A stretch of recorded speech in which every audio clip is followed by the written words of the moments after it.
And theft involving electronic benefits transfer cards, also known as EBT cards, has become a major issue and, quite frankly, a headache for California. In 2023 alone, Sacramento County reimbursed over $12 million to people who had their EBT benefits stolen. And last week, we aired our EBT theft investigation and noticed many people had one question.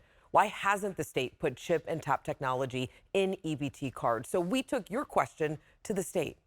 Take approximately 10 days for EBT theft is costing California taxpayers millions each year. In Sacramento County, 7 locations had nearly $200,000 withdrawn fraudulently in just January of 24. Sean Smith, a detective with the Sacramento County Sheriff's Office, says organized crime rings are the ones cashing in on EBT theft. Each month, the state deposits money on these EBT cards for recipients who qualify for food and cash assistance programs. The program is run by the California Department of Social Services. According to Cal Matters, last year, California was losing about $10 million of your taxpayer dollars a month to EBT theft. Oftentimes, benefits were stolen repeatedly. We see dozens and dozens of reports come in, and it's all tied back to skimming. Skimming is the most common type of theft in Sacramento County. That's where someone inserts a device like this at a grocery store, gas station, or bank, capturing a cardholder's information. Several of you reached out to our To The Point team asking why hasn't the state implemented chip and tap technology with EBT cards? They need to up their game on the protection of the card information. We don't have a chip on the card because you have to slide the card.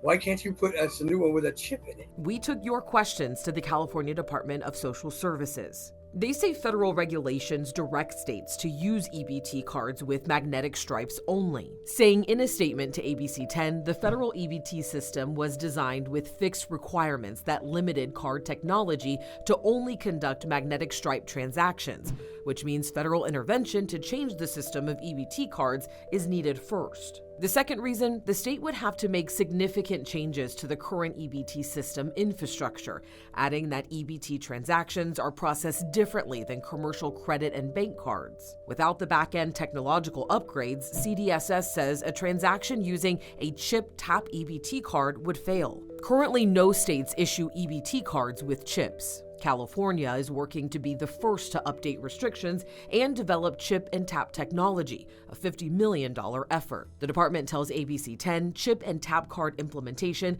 is expected in summer of 2024.